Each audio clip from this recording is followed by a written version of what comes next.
Les champignons peuvent sauver le monde. C'était le thème d'un grand TEDx qui a été fait par le mycologue Paul Stamets. Et il a tout à fait raison, les champignons nous sauvent. Alors les champignons, ça fait des millénaires qu'ils nous sauvent. La fermentation, c'est eux. Le pain, c'est eux. Le vin, c'est eux. La bière, c'est eux. Vous me direz tout ça, est-ce que ça nous sauve ou pas, ça pourrait être un débat. Mais les champignons, c'est les antibiotiques. Les antibiotiques qui étaient connus en fait depuis le Moyen-Âge. On savait que certains moines franciscains préparaient des décoctions à base de, je crois, de crottes de mouton et de moisissures à appliquer sur une plaie. Et puis certains traitants arabes soufflaient des moisissures dans les naseaux des chevaux. Donc on ne savait absolument pas comment ça marchait, mais on voyait un impact. Alors ce sont les antibiotiques qui permettent ça. Donc les champignons ont sauvé des millions de vies par les antibiotiques, mais pas que. Les champignons résolvent des problèmes, comme tout système vivant. Par exemple, Physarum polycephalum, une petite moisissure que l'on trouve en sous-bois, que les Anglais appellent slime mold, la moisissure limace jaune, myxomycète aussi on l'appelle, eh bien est capable de calculer des réseaux de distribution. Ces champignons, on l'appelle l'internet de la forêt parce qu'il connecte les arbres entre eux. Et donc en gros, il prend les déchets d'un arbre et il les donne à un autre arbre sous forme de nutriments et il se sert au passage, donc il a un business model qui marche. Et ce champignon est capable de calculer des réseaux de distribution plus efficacement que nos meilleurs algorithmes. Donc il est étudié par des sociétés qui doivent trouver des solutions à distribuer quand elles doivent distribuer par exemple des biens ou des services le long d'une carte. Par exemple, Mark Fricker, le chercheur Mark Fricker à Oxford, a voulu tester l'intelligence de ce champignon. Il l'a mis sur une carte du Royaume-Uni, il pose le champignon à Londres et il met des flocons d'avoine, dont le champignon se nourrit, sur les grandes villes britanniques. Et là, 48 heures plus tard, il revient, boum, il a une carte optimisée du réseau ferré britannique, meilleure que la carte existante.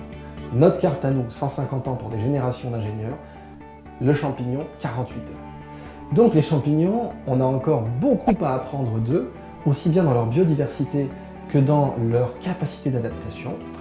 Ils peuvent être aussi utilisés comme insecticides.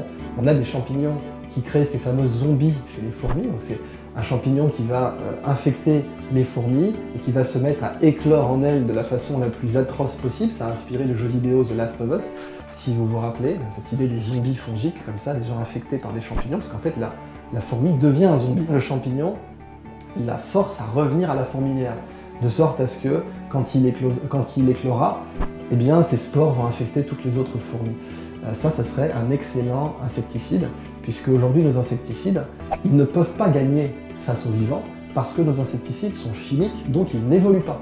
Et quand vous avez quelque chose qui n'évolue pas contre quelque chose qui évolue, vous êtes perdant, vous ne pouvez jamais dominer. Et c'est pour ça que dans le monde agricole américain, par exemple, dans le Midwest, on sait que les taux de pesticides n'ont fait qu'augmenter, mais que le taux d'espèces invasives n'a fait qu'augmenter aussi. Puisque vous avez beau augmenter les doses, eh bien, les organismes développent une résistance. Si vous luttez avec un agent biologique contre un autre agent biologique, là vous pouvez atteindre un équilibre. C'est là que les champignons sont intéressants. Enfin, les champignons nous aident aussi à dépolluer des sols. On étudie aujourd'hui la possibilité qu'il y ait des champignons radiotrophiques. Ça signifierait qu'on aurait des champignons qui feraient de la radiosynthèse, qui intercepteraient les rayons gamma. Ça n'a pas été confirmé encore, mais ces champignons, ce que l'on sait, c'est que leur biomasse augmente quand ils sont soumis à des radiations, et elle n'augmente pas de façon anarchique. Donc on ne pourrait pas dire que c'est une sorte de cancer du champignon.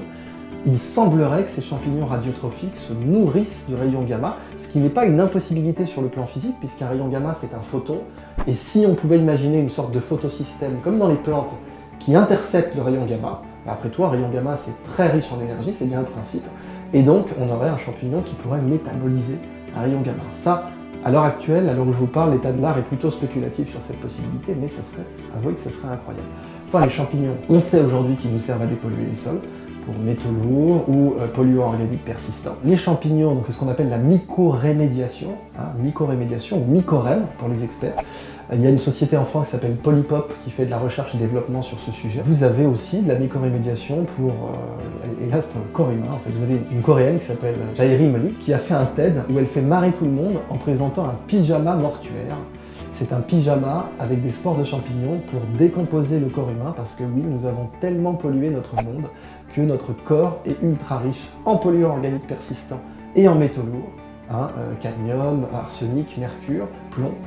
Et les cimetières deviennent des zones polluées. Et bien, cette coréenne a trouvé une solution. Ce pyjama mortuaire rend biodisponibles ces métaux lourds et limite leur impact environnemental. Donc clairement, on n'en est qu'au début. Les champignons peuvent sauver le monde, ça fait des millénaires qu'ils le sauvent, de la bière jusqu'aux antibiotiques, et demain la dépollution des sols, voire même peut-être un jour le traitement des radiations.